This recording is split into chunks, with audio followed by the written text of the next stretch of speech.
வணக்கங்க.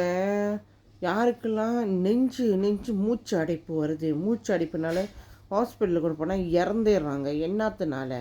இதை பற்றி நான் இன்றைக்கி உங்களுக்கு சொல்கிறேன். ஓகே, வணக்கம். சந்தனா பேசுகிறேன். சந்தனா வாங்கலேருந்து பேசுகிறேன். ஓகே, நான் இந்த இந்த மாதிரி கேசஸ் பார்த்துருக்கேன்.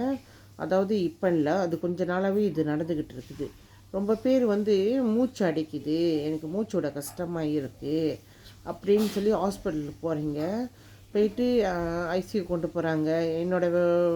எனக்கு தெரிஞ்சவங்க இந்த மாதிரி ஒரு 2-3 பேர் நடந்திருக்கு. பேய் எல்லாம் இது ட்ரீட்மெண்ட் எல்லாம் பண்ணிட்டு அப்புறம் ஒரு 4 நாளில் 3 நாளில் 1 வாரத்தில் இந்த மாதிரி கூட இறந்துடுறாங்க. ஏன் அப்படி நடக்குது? ஏன்னா அவங்க கண்டிப்பாக கேன்சர் பேஷண்ட், முக்கியமாக அவங்க கேன்சர் பேஷண்ட். நான் பார்த்தவங்க எல்லாமே கேன்சர் பேஷண்ட் தான். ஸோ அவங்களுக்கு அந்த லங்ஸில் அந்த கூமன் பரவிடுச்சு. ஸோ உங்களுக்கு ஆல்ரெடி அவங்களுக்கு தெரியும் அவங்களுக்கு கேன்சர் கழுத்தில் இருக்குது. அப்புறம் சில பேர் சொல்கிறாங்க, அக்கா எனக்கு வயிற்றில் கேன்சரு, குடலில். ஸோ எப்படிக்கா எனக்கு திடீர்னு லங்ஸில் அடிச்சிச்சு அப்படின்னு? ஏன்னா டாக்டர் சொல்லிட்டாங்க அவங்களுக்கு லங்ஸில் கூமான் பரவி இருக்குன்னு. ஸோ நீங்கள் என்ன செய்யணும்? உடனே நம்மளோட ஷெரோத்தோ எடுக்கணும். நம்ம ஷெரோத்தோ, ஸ்ப்ரீலினா, லிஃப்கோ இதெல்லாம் எடுக்கணும். முறைப்படி எடுக்கணும். டோஸு கரெக்டாக எடுக்கணும். அதெல்லாம் ரொம்ப முக்கியம். நீங்கள் இன்னும் லேட் பண்ணிக்கிட்டு இருந்தீங்கன்னா இந்த இறப்பு நான் சொன்னேன்ல, அந்த மாதிரி இறப்பு இதில் கொண்டு போய் விட்டுரும். இது ரொம்ப பேர் ரீசெண்டாக இப்போ நடந்துகிட்ருக்கு. நீங்கள் பாருங்கள், உங்களை சுற்றி இறப்புனா அவங்க கண்டிப்பாக மூச்சு அடைச்சிருச்சு, மூச்சு நின்றுச்சு இந்த மாதிரின்னுவாங்க.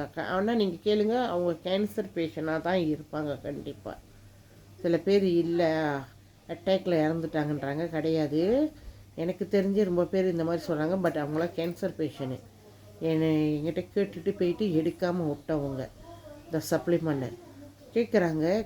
அப்புறம் போயிட்டு ஃபேமிலியில் சொன்னாங்க, பக்கத்து வீட்டில் சொன்னாங்க அப்படின்னு சொல்லிட்டு நம்பிக்கை இல்லை. எது மேலே நம்பிக்கை இல்லை? ப்ராடக்ட் மேலே நம்பிக்கை இல்லை. பட் இன்றைக்கி இறந்துட்டாங்க.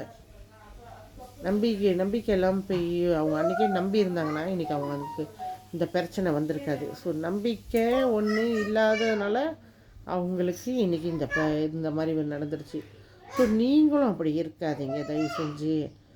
உங்களுக்கு தெரியணுன்னா எனக்கு புலனம் பண்ணுங்கள். என் புலன மீன் நான் இங்கே பின் பண்ணுறேன். என் புலன மீன் கோசம் 6 29 கோசம் 4 818 சந்தனா வாங்கன்னு பேசுகிறேன். நீங்கள் எப்போ வேணாலும் எனக்கு புலனம் பண்ணலாம். எதை பற்றி கேன்சரில் அதோடய சிம்டம் எது இருந்தாலும் நீங்கள் என்கிட்ட கேட்டு தெரிஞ்சுக்கலாம். ஸோ அதே மாதிரி நம்மளோட ப்ராடக்டை கன்சியூம் பண்ணுறதுக்கும் நீங்கள் எனக்கு கண்டிப்பாக கால் பண்ணுங்கள். ஏன்னா உங்களுக்கு காப்பாற்றுறதுக்கு அது ஒண்டி தான் வழி என்னால் சொல்ல முடியும். இது நான் கன்ஃபார்மாக இது சொல்லுவேன். வேறு எதுவுமே காப்பாற்றாது. இந்த ப்ராடக்ட் ஒண்டி தான் நம்மளை காப்பாற்றும். நன்றி, வணக்கம். எல்லோரும் எப்போதுமே நோய் நொடி இல்லாமல் ஆரோக்கியமாக சந்தோஷமாக நிம்மதியாக இருக்க இறைவனை பிரார்த்திக்கிறேன்.